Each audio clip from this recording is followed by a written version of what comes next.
Bonjour les amis, alors aujourd'hui je vous raconte une belle histoire, une nouvelle histoire de Monsieur Curieux.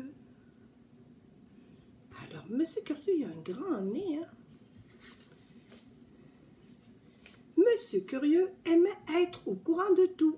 Des fois quand on dit quelqu'un, oh mon Dieu qu'il a un grand nez, c'est qu'il veut tout savoir, cette personne-là veut tout savoir.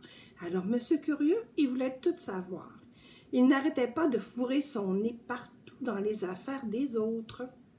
Monsieur Curieux faisait partie de ces gens qui, s'ils passaient devant une porte fermée, ne peuvent s'empêcher de regarder par le trou de la serrure pour voir pourquoi on l'a fermée. Hein, regardez l'œil de Monsieur Curieux dans le trou de la serrure.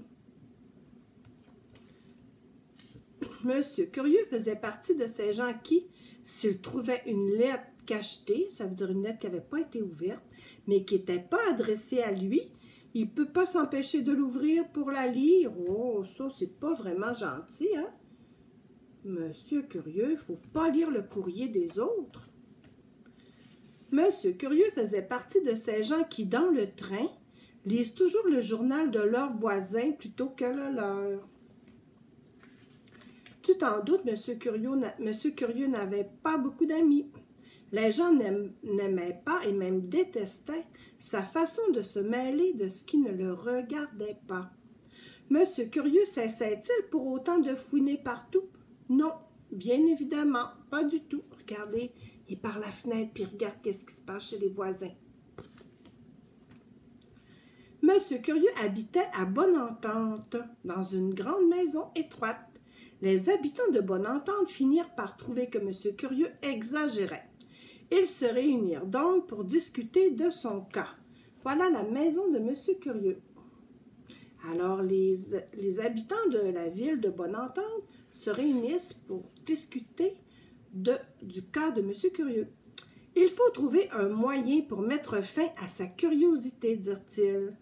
Alors, c'est Monsieur Rabot qui dit ça, le vieux menuisier de la ville. Voilà Monsieur Rabot. Vous avez raison, répondit Madame Lessive, la blanchisseuse de Bonne-Entente. Il mérite une bonne leçon. Voilà Madame Lessive. Je pense que tout le monde est tanné de Monsieur Curieux. Si seulement nous pouvions l'empêcher de fourrer son nez partout, ajouta Monsieur Pinceau, le peintre. Ses yeux se plissèrent malicieusement. Ah, j'ai une idée, dit-il avec un grand sourire. Ses amis se rapprochèrent pour l'écouter. Alors voilà, lui a une bonne idée. Allons voir qu'est-ce que c'est que cette bonne idée. Le lendemain matin, Monsieur Curieux se promenait dans la grande rue de Bonne-Entente quand il entendit siffler derrière une porte fermée.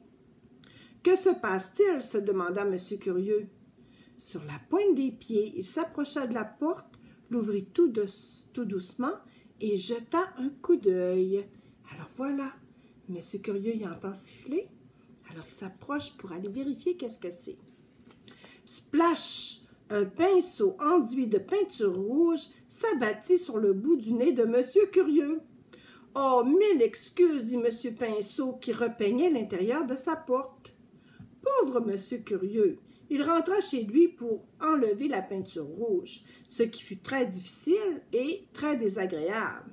Monsieur Pinceau, lui, riait dans sa barbe. Hein, regardez le petit nez tout plein de peinture de Monsieur Curieux qui est allé fourrer son nez où il n'y avait pas d'affaire. Le lendemain, Monsieur Curieux venait de passer devant la blanchisserie quand il entendit rire de l'autre côté du mur. « Que se passe-t-il » se demanda-t-il. Il se hissa sur la pointe des pieds et regarda par-dessus le mur. Je ne suis pas sûre que ça va être intéressant ce qui va arriver à Monsieur Curieux. Oh, clac! Une pince à linge se referma sur le bout du nez de Monsieur Curieux. Ouch! Oh, mille excuses, dit Madame Lessive, qui étendait du linge sur la corde. Pauvre Monsieur Curieux, il retira la pince de son nez et s'éloigna. Comme il avait honte de son pauvre nez tout rouge, Madame Lessive, elle riait dans sa barbe. Regardez. Il arrive des malheurs, Monsieur Curieux, hein? Je pense que ça, c'est organisé par les habitants de la ville. Le lendemain, Monsieur Curieux longeait une palissade, c'est-à-dire une grande clôture, quand il entendit des coups de marteau. « Que se passe-t-il? » se demanda-t-il. Il s'avance sans bruit jusqu'au bout de la palissade pour jeter un coup d'œil. Regardez son nez. Il voulait voir qu'est-ce qui se passait. Bang! Un coup de marteau s'abattit sur le bout du nez de Monsieur Curieux. « Ouch! »« Oh, mille excuses! » s'exclama Monsieur Rabot, qui clouait une planche de la palissade. Pauvre Monsieur Curieux, il rentra vite chez lui pour soigner son pauvre nez tout rouge et tout endolori. Monsieur Rabot, lui, riait de bon cœur. Oh, je pense que là, Monsieur Curieux, il n'aura plus le goût d'être curieux. Le lendemain, Monsieur Curieux se promenait dans la forêt quand il entendit un bruit de scie. « Que se passe-t-il? » se demandait-il. Il se glissa derrière un arbre. Il allait jeter un coup d'œil lorsqu'une idée lui traversa l'esprit. « Et s'il m'arrivait un nouveau malheur à mon nez? » Alors il fit demi-tour. Oh, est-ce que Monsieur Curieux aurait compris enfin qu'il faut qu'il cesse d'être aussi curieux? Monsieur Troupeau, le fermier, se tenait derrière l'arbre, une scie à la main. Il aurait toujours bien pas scié son nez. Quand il vit Monsieur Curieux rebrousser chemin, sans avoir satisfait sa curiosité, il éclata de rire. Puis il courut annoncer la bonne nouvelle à tout le monde. Voilà, il pense que Monsieur Curieux a enfin compris.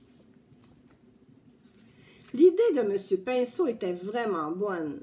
En effet, à dater de ce jour, Monsieur Curieux cessa d'être aussi curieux, et il devint l'ami de tous les habitants de la ville de Bonne-Entente. L'histoire est finie. Ah, une chose encore. Si tu as tendance à être aussi curieux que l'était Monsieur Curieux, ne montre surtout pas le bout de ton nez. Alors, bye bye les amis, bonne journée, bonne nuit si vous écoutez l'histoire avant le dodo. Je vous aime beaucoup, bisous.